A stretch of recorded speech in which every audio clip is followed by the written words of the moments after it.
Have you ever met someone and felt an instant spark? Like you could not stop thinking about them. The conversations flowed effortlessly. The chemistry just felt undeniable. But a few months later, you realize we are not compatible. This person is completely wrong for me. If this has happened to you, you are not alone because most people confuse chemistry for compatibility. Stay tuned. We're going to dig in. To the secret formula of femininity for women who want to live a more feminine, fun, and fabulous life. I'm Dr. Nicole Monteiro, your host on this weekly journey to unlocking your inner radiance, nurturing fulfilling relationships, and becoming the best version of yourself. Welcome back to the secret formula of femininity. I am your host and guide on this journey to tapping into your feminine essence, Dr. Nicole. This is a continuation of what we're talking about, going deeper into what it takes to find healthy love and maintain that relationship. And I wanted to dig into this topic because so many of us are making this confusing mistake. And I can't blame us because everything from the movies to social media to the dating culture says follow the spark. If you think about it, who do we look at on social media as couple goals? And then we get shocked when these people have normal relationship problems or when they break up. Or what do all the Disney movies that we've watched growing up or all the rom-coms that we see, what do they portray? It's that initial spark that's going to carry the relationship. We are looking for fairy tales and Instagram moments that are going to turn into real relationships, but that's not exactly how it works because attraction alone is not enough. And it can be so hard to accept this because, as we'll talk about in a little bit, attraction is such a strong chemical reaction. It hits our emotions, our brain, our body, and it can feel like the world is opening up for us. And so we feel like, why can't this be the thing that carries the whole relationship? And then again, also like all of the messaging says that it's all about attraction. But that is absolutely not all that matters. And it's not really the most important thing. So, to drive this point home, I want to talk about an example of a man that a lot of women I know and have worked with would be attracted to. They would say, this is the one. He's the full picture, right? We'll call him Marcus. Let's just do an example of somebody that we'll call Marcus. And I want you to think about, is Marcus somebody that as you hear about him, you would think, oh, yes, this is the man of my dreams? So let's think about Marcus as someone that's very confident, dresses well. He's charismatic in the sense that he can hold a conversation. He looks good. He grooms himself. He feels like the whole package. He can be funny. Again, attractive, not just physically, but just in terms of how he enters a room and interacts with people. There's this strong chemistry that he can create with individual women. But here's the thing, those individual women are not the only women that he creates this chemistry with. But with someone might like Marcus, a woman might feel a strong sense of chemistry because of that, what looks like that external package of attractiveness, confidence, and charisma, like that oomph or that X factor, as we say.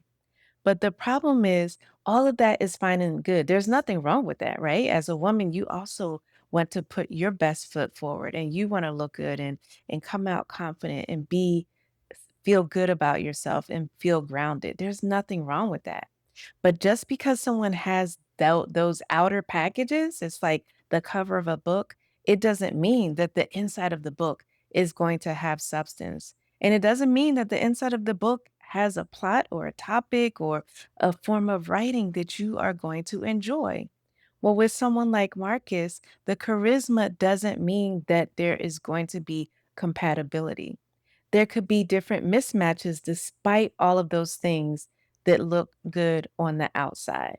It could be that if you ran into someone like Marcus, his values might not match yours, whether it's the way you look at life, your beliefs, how you believe a person should live or raise kids or whether you want kids or religious, compatibility. All of those things reflect your values. And just because someone looks good doesn't mean you're going to match in those values. Also, communication could be a mismatch. What is this person's preferred style of communicating? Are they emotionally intelligent, right? We hear so many women and men saying that they want an emotionally intelligent partner. Well, just because your outer is attractive and your way of kind of moving through the world looks attractive doesn't mean that you have that inner emotional intelligence. Also, thinking about things like future goals. What do you all want? You can meet a Marcus, and if you want a long term relationship, if you're looking for marriage, but he's like, you know what? That's really not my vibe. I don't see that for myself in the near future or ever. Right. I'm thinking about certain celebrities that I've seen talking, and they said they never want to get married. They don't believe in it. They don't believe in monogamy and so forth. So, if those are things that you want, it doesn't matter how charismatic and good looking and full package Marcus is. The values, the communication, the future goals are not a match. And that is where the problem with compatibility comes in. And so after that initial attraction fades, he can still be a good talker, look good and walk through a room and woo everybody.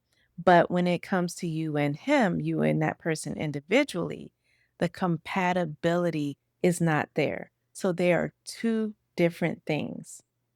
So I want to ask you, have you ever been in a relationship with a Marcus? Have you ever seen a Marcus, been swept off of your feet, gotten into a relationship, and then realized you all were not compatible? Think about it.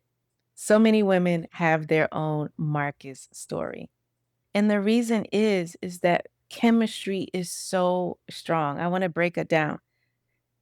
And the reason is because chemistry is so strong. It's like this full body chemical reaction. So I want to break it down because attraction and chemistry make us feel like nothing can go wrong. We get under a spell, so to speak. That's even why they call it falling in love.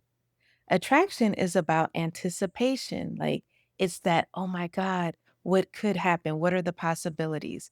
It's about novelty. Whenever we are exposed to something new, our interest is piqued. Think about it when you look at new content or a new song comes out or a new artist or something that you aren't familiar with, you get curious and you're like, oh my gosh, you want to see it over and over. You want to research it. You want to know more about it. So it's that novelty and a bit of mystery.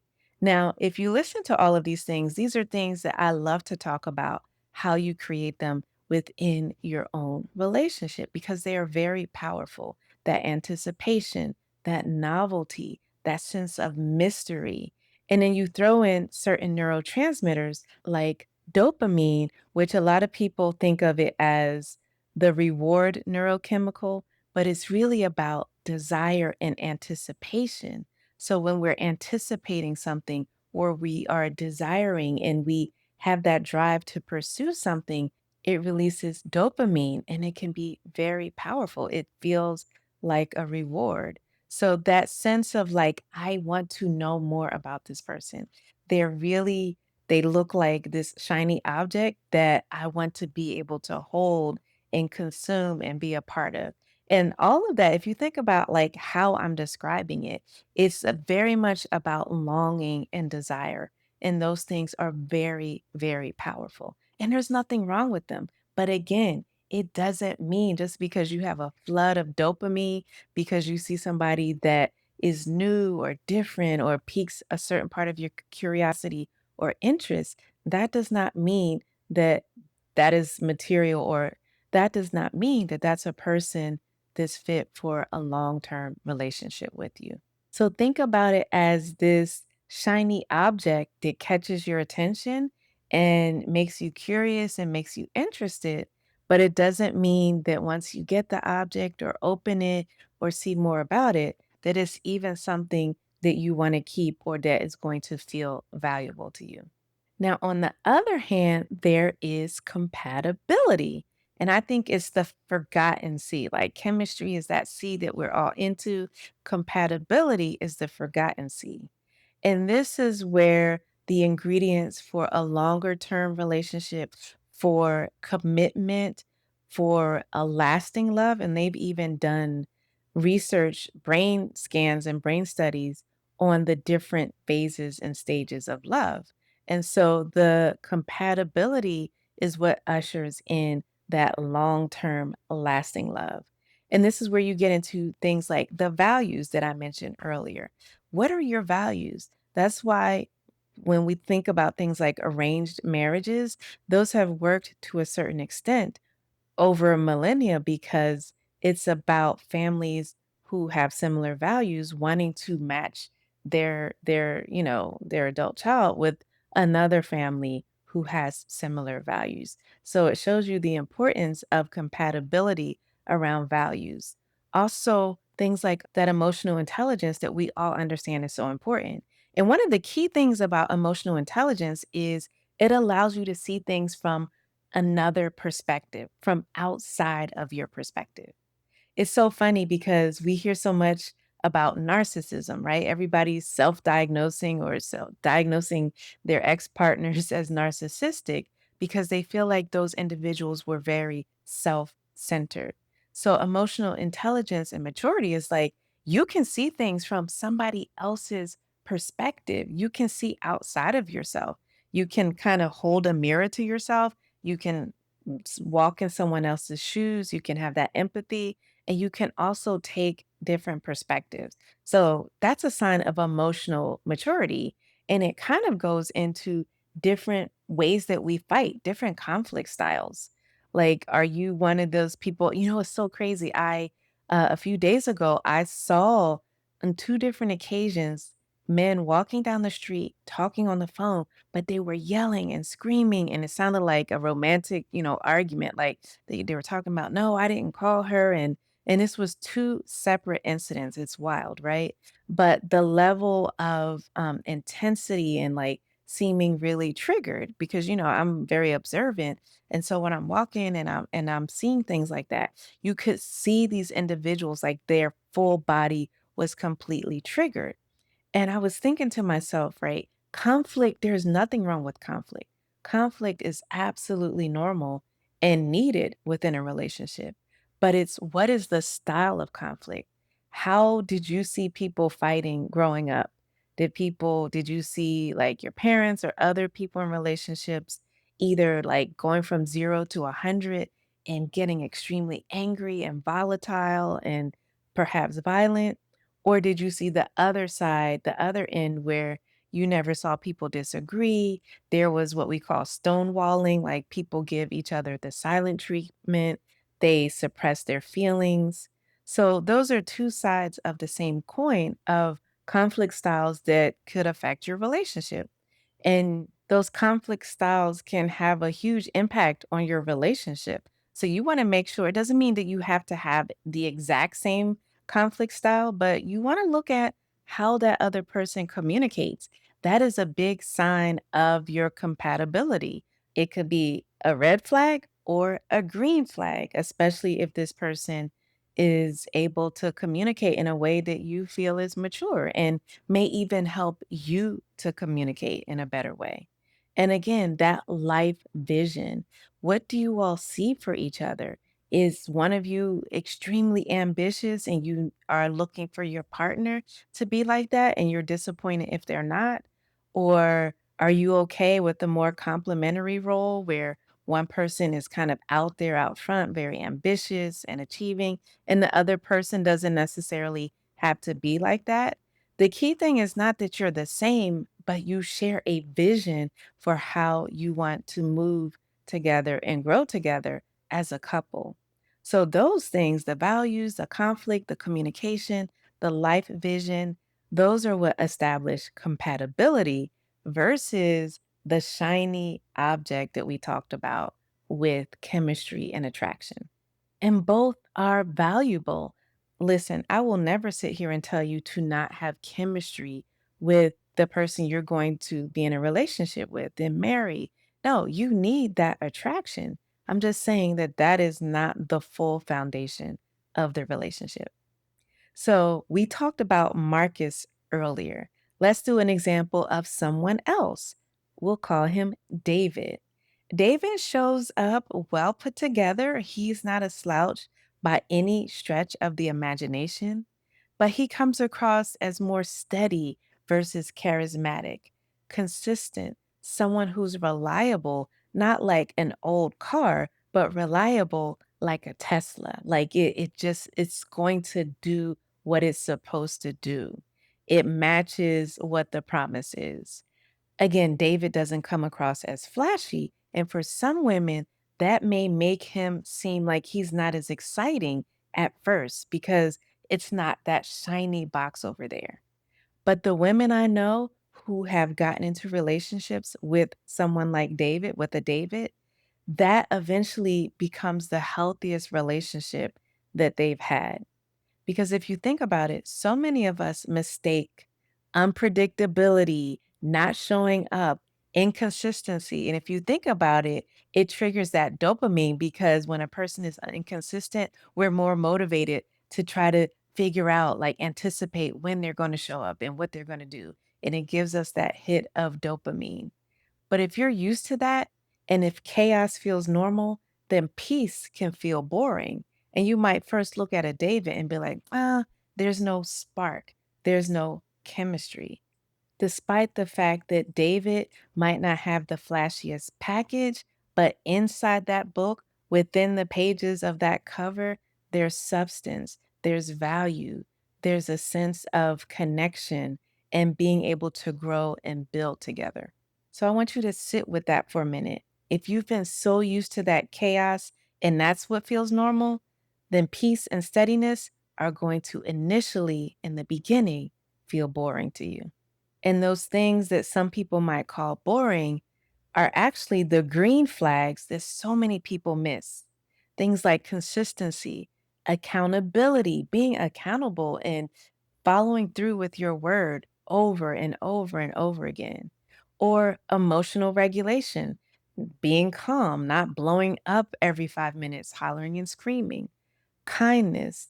These are the green flags that we often either overlook or take for granted. And we're going to be talking more about that in the next episode, how to really be open to these green flags.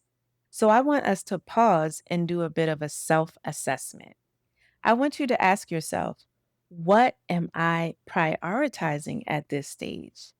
Is it looks? Is it a sense of immediate excitement? Is it validation either from the people around me or my other girlfriends that, hey, you got the Marcus, the charismatic guy? Or is it long term compatibility and peace within your life and in your relationship? Because that will determine whether you're going for a Marcus or a David. I want you to think about this for a minute.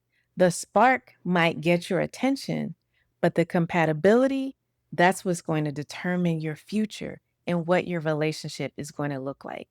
Is it peace and longevity and connection and growth and love? Or is it chaos dressed up as excitement and unpredictability here and there, roller coasters and heartbreak? That's the choice. That's essentially what the two options boil down to. Let me know in the comments, have you ever confused chemistry with compatibility?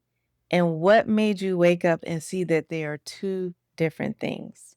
If you're looking to be a part of a community of women who value resting in their feminine energy, having healthy, happy, fulfilling relationships, and learning how to establish healthy boundaries, you need to check out the Boundaries to Bliss Society. That's my inner circle community where we touch on all of these. What are the green flags? What are the red flags you need to avoid? How do you distinguish chemistry from compatibility? And how do you attract and maintain a relationship that's going to last and be fulfilling to you? You can get more information at the link in the show notes and make sure you subscribe and hit your notifications so you do not miss as soon as the next episode comes out. In the next episode, we're going to talk about the green flags that women ignore until it's too late. You do not want to miss this because you don't want to be in that boat of regret and like, oh, I should have, would have, could have. Thank you so much for joining. And until next time, stay soft, stay open, stay feminine. I'm Dr. Nicole.